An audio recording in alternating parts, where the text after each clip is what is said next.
One of the most prominent genres in anime and really all of storytelling is the romance genre. People love to write stories about love and romance, and today I have decided to pick out 5 romance anime and talk about my favorites. This list isn't definitive in any way and purely my opinion. If you guys disagree, you can let me know, I would love to hear your opinions. But let's jump right into this and talk about the first anime on this list. Okay, so the first one on this list is the newest one that came out called The Dangers in My Heart. This anime is just super sweet and wholesome. There is some cringe in there, but that works so well because the story takes place in middle school, and what middle schooler isn't cringe? But this anime is great. It looks gorgeous and the art direction is incredible. They were able to take the manga art and make it their own, and it turned out so well. But the story is where this really gets good. The 2 main characters are unlikely partners. Ichikawa is a bit of a loser. He likes the occult and he is pretty quiet and shy. And Yamada is this outgoing popular girl who is also a model. They are polar opposites of each other, and yet they find themselves drawn to each other. We get this really sweet story of them both learning how to love someone else and what it means to have a crush on someone. We get some really funny moments in the process of this, which just makes the feeling so much better. The reason why this anime is as good as it is because it captures the feeling of being a cringe middle school kid perfectly. There is no other anime that I have seen that really captures this feeling as well, which is just awesome to see, and it really enhances the story. With that being the case, the character writing is incredible. I already talked about Ichikawa and Yamada, the 2 main characters, but the side cast for this anime is incredible as well. There are so many good characters that fit the vibe perfectly. Yamada's friends are hilarious in their wingwoman ways. They are always trying to set the 2 of them up, but they also have their own stuff that they are dealing with, which makes the characters very likable. Ichikawa's friends are your stereotypical teenage boys, all they ever talk about is girls, and I'm just like, yep, that feels about right. But they each have their own struggles as well, and one of them specifically has a really nice romance arc of his own that we follow. This anime just knows how to handle every aspect of itself in the best way to make the experience so great and feels way more realistic.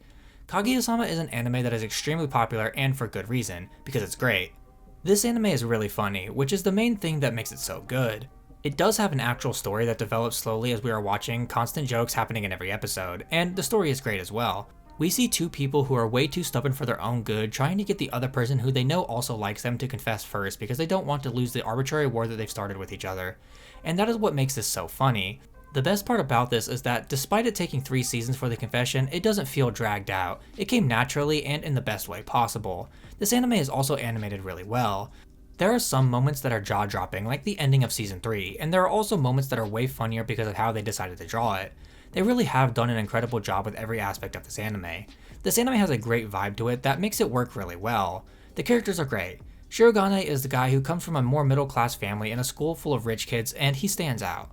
But what makes him stand out more is the fact that he is the smartest kid in his school. He works extremely hard, some would say too hard. He wants to prove not only to himself but to everyone that he can do the same things as them despite his background, which is pretty admirable. Kaguya is the rich princess that Shirogane would normally not like, but he found himself drawn to Kaguya because of her darker personality that he knew was hiding deeper, just like himself. Kaguya is stubborn and doesn't always understand normal people stuff, which makes her pretty funny at times. She is hiding how she really feels about people constantly because she is worried that people will hate her for her true self. She has always had to live up to her family name, but with the student council she can be more comfortable and can really relax and be herself. And we see how that develops over time as well. The other student council members are also great. Chika is the most prominent and the funniest one. She is the one who causes almost every problem in this anime, but that just makes her even funnier. Ishigami is this darker, brooding introvert who clashes with some of the other personalities, but it works, and he actually has some really nice moments in this anime that really get you to like him more. And finally, we have Ino, who is introduced a little bit later in the series, but she is kind of like the straight man, but instead of stopping the stupidity, she gets dragged into it constantly, which that contrast really makes her really funny as well. Kaguyasama is a really great anime that knows exactly what it is and never tries to be more than that, and that is exactly what makes it so good. Alright, so next up is a classic anime that lots of people love. It's called Toradora, for all the newer anime fans out there. This anime is a classic rom-com that I really love. This was the anime that got me to expand my horizons of anime a lot. Before I watched this anime, I was pretty much just watching shonen action series and isekai power fantasy anime, so this one's a bit more personal. Toradora has a really good and compelling story that still hits really hard despite the fact that the anime is nearly 20 years old. The story is about Taga Aisaka and Ryuji Takasu falling in love with each other. They meet under really funny and interesting circumstances. They both love each other's best friends, and throughout the series they are each trying to help each other out with getting with the other one. But as they hang out more, they start to develop feelings for each other instead, which neither of them wants to admit at first, which causes a lot of conflict for themselves. The character writing in this anime is amazing. I know especially nowadays people don't really like Taiga for how aggressive she can be towards Ryuji, which I get. She's a part of the old gen tsunderes, so she is definitely pretty aggressive, but honestly, it's not that bad. She is a broken girl trying to figure out her feelings, not just romantically, just in general, and she struggles to let those emotions out, so she lashes out a little. Is it okay? No, but I can at least understand. Ryuji is this guy who is portrayed as this aggressive guy from his face, but he is actually this super nice guy who just wants to be really helpful. He also comes from a broken household. He was raised by a single mother who works in a not so flattering industry, especially for Japan back then. This forced Ryuji to mature faster than he was supposed to. So we always see him be the responsible one in a group of characters, however that doesn't stop him from making his own rash decisions. Which isn't surprising considering he's still a teenager as well. The other characters are really great as well. The cast of characters is really what makes this anime as good as it is. Honestly though, this anime still looks really good even though it's nearly 20 years old, it has aged phenomenally. I recommend for anyone who hasn't seen this anime to go back and watch it because it's a classic for a reason.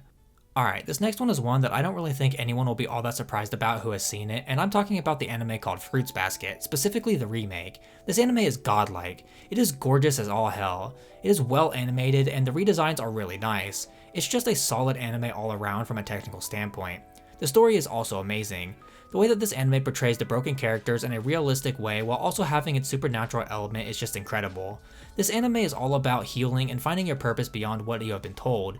We get to see so much growth from all the characters in this anime, in which there are a lot. Seeing all of the characters come together and learn to grow together is amazing.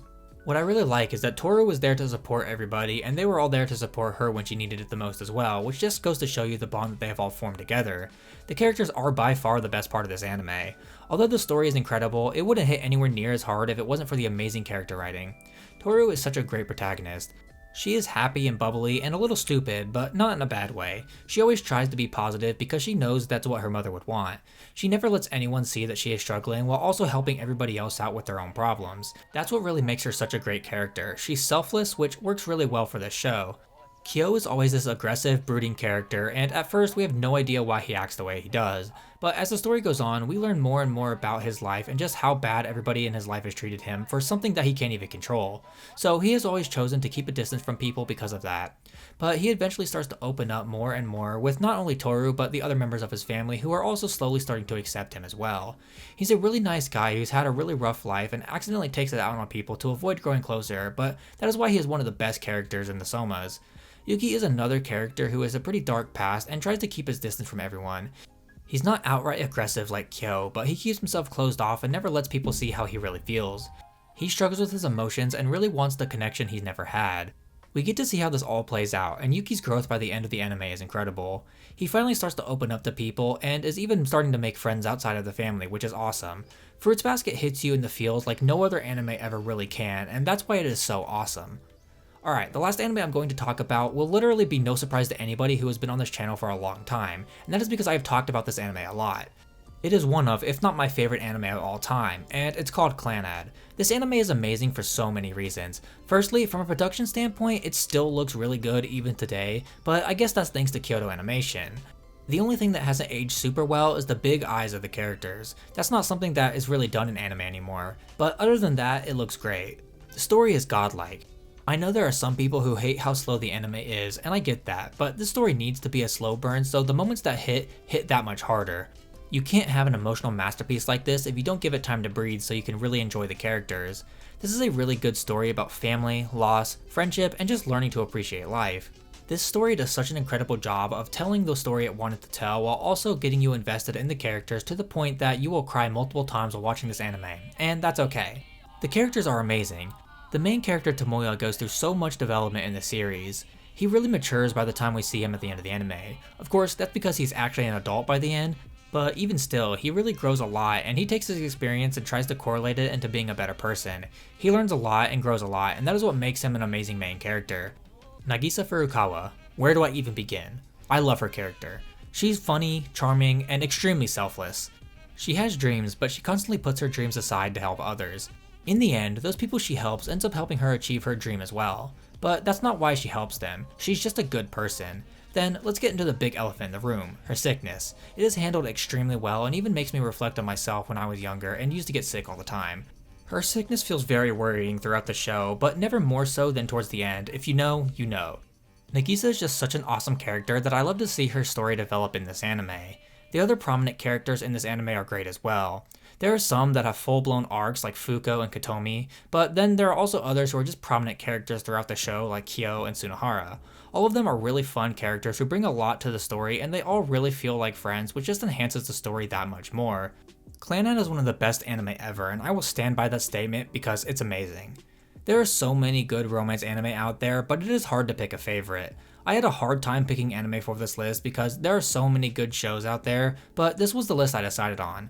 Some of these are classics, and some of them are more recent additions, but each one of these anime is great in their own right, and I highly recommend that you give each and every one of them a chance if you haven't watched any of them yet, because you won't be disappointed.